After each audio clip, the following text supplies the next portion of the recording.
esteja convosco.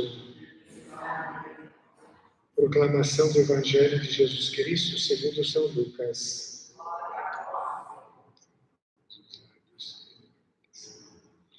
Naquele tempo, o Senhor escolheu outros 72 discípulos e os enviou 2 a 2 à sua frente a toda a cidade e lugar onde ele próprio devia ir. E dizia-lhes: a messe é grande, mas os trabalhadores são poucos. Por isso, pedi ao dono da messe que mande trabalhadores para a colheita. Eis que vos envio como cordeiros para o meio de lobos. Não leveis bolsa, nem sacola, nem sandálias, e não cumprimenteis ninguém pelo caminho. Em qualquer casa em que entrardes, dizei primeiro: a paz esteja nesta casa. Se ali morar um amigo da paz, vossa paz repousará sobre ele, senão ela voltará para vós.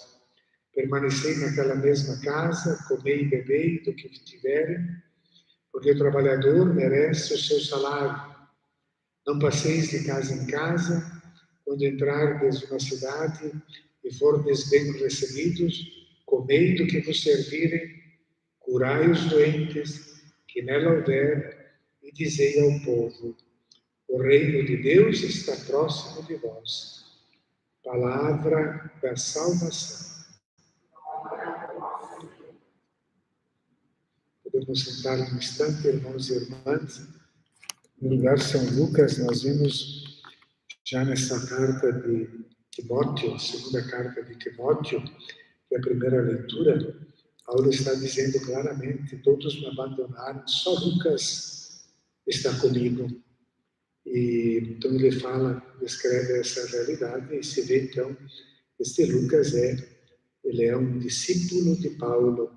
Ele vai conhecer também Jesus por meio de Paulo, acompanhando na viagem, nas suas pregações. E é Lucas esse grande evangelista.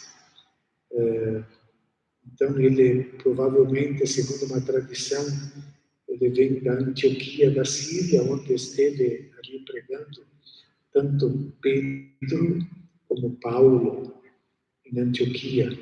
É ali que os cristãos vão ser chamados pela primeira vez de cristãos.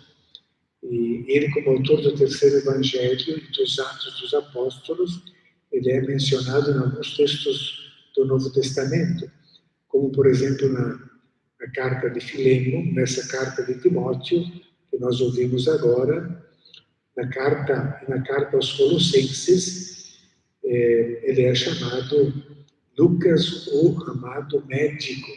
E daí vem dessa carta aos Colossenses essa tradição de que Lucas era médico. Se vê que ele era um homem de grande cultura pelo grego, pela beleza do grego literário, que descreve talvez o melhor grego do Novo Testamento. E se vê então um homem estudado, preparado, letrado, escreveu esse evangelho tão rico também com essas parábolas da misericórdia. E se a gente pede para alguém, pensa numa parábola, logo vem uma de Lucas. Vem o filho pródigo, o bom samaritano, etc., que são as de Lucas. Arte, no escrever, para revelar o rosto de Deus. Esse é Lucas. Né? E, então, ele escreve claramente para cristãos de origem pagã, e por isso ele vai explicando certas coisas ao longo do Evangelho. E ele tem uma linguagem própria de um médico também, quando ele cita no cuidado com aquele que caiu nas mãos dos ladrões, que o samaritano derramou vinho e óleo. Vinho, por causa do álcool, esteriliza, e o óleo como um guento para um pouco sanar a dor. E São Jerônimo manifestou uma grande admiração por Lucas. Ele diz: o mais douto em língua grega entre os evangelistas. Isso já vem do quinto século. São Jerônimo morreu em 420, já no quinto século tem esse depoimento a respeito de Lucas. Ele é, então, o patrono, por causa disso, o patrono dos médicos. E o evangelho de hoje é interessante para todos nós, porque é lido esse evangelho exatamente por causa de São Lucas, quando Jesus envia mais discípulos para a messe, envia 72. 72 tem uma simbologia nesse número, mas antes de eles irem, ele diz: a messe é grande, os trabalhadores são poucos, é preciso pedir para o dono da messe operários para trabalhar. Isso é uma verdade, é Deus que chama o trabalhador para a sua messe. A messe ela não tem dono, não é do padre, não é de alguém que se apodera, que se apropria. Não, a messe é de Deus. É Ele que chama e que envia. Os discípulos são enviados para pedir ao Pai que envie trabalhadores para a messe que é dele.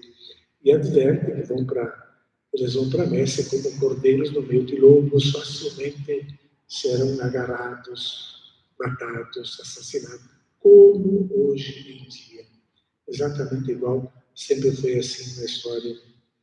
E para não levar nada, porque tem que levar o anúncio do Evangelho e não cobrar nada, somente o alimento, porque o operário é digno do seu sustento.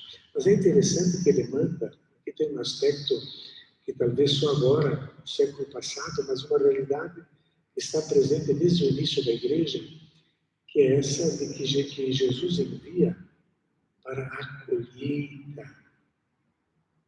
Eles vão para a messe, para a colheita. A colheita é grande. Então não vai dizendo que são enviados para plantar. Eles vão colher. Isto é um mimo de reflexão teológica que nos faz compreender na grandeza e na misericórdia, na sabedoria de Deus, como as sementes do verbo já estão lá. E aquilo que depois, com alguns teólogos, especialmente no Vaticano II, se descobre que o Evangelho já está na raiz das culturas. Como é que o missionário, eu sou cristão, com a minha cultura, eu vou lá impor a minha cultura sobre um outro povo? Como fizeram com os índios aqui, não respeitando esse princípio da enculturação. Não vai lá para impor nada, vai lá para colher, para ver que elementos ali já são expressão do Evangelho de Deus.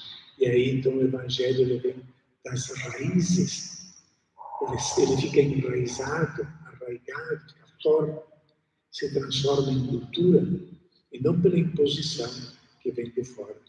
Interessante, guardemos bem essa palavra, que Jesus nos manda para a colheita, porque o Evangelho já está lá, o Verbo de Deus já está lá, o mundo foi criado por Ele, as outras culturas também têm coisas boas que expressam o Evangelho de Deus, que temos que descobrir e dizer: olha, isso está de acordo com o Evangelho, isso não está de acordo, mas o Evangelho já está lá. Beleza. Que São Lucas nos ilumine de modo especial os médicos nessa grande missão de cuidar da vida das pessoas.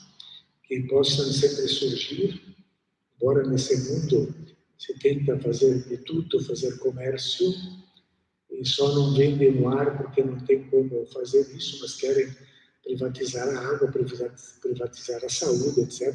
A saúde não é objeto de comércio, é um dom, obra da coletividade, do Estado, da sociedade, e não um meio para alguns enriquecerem.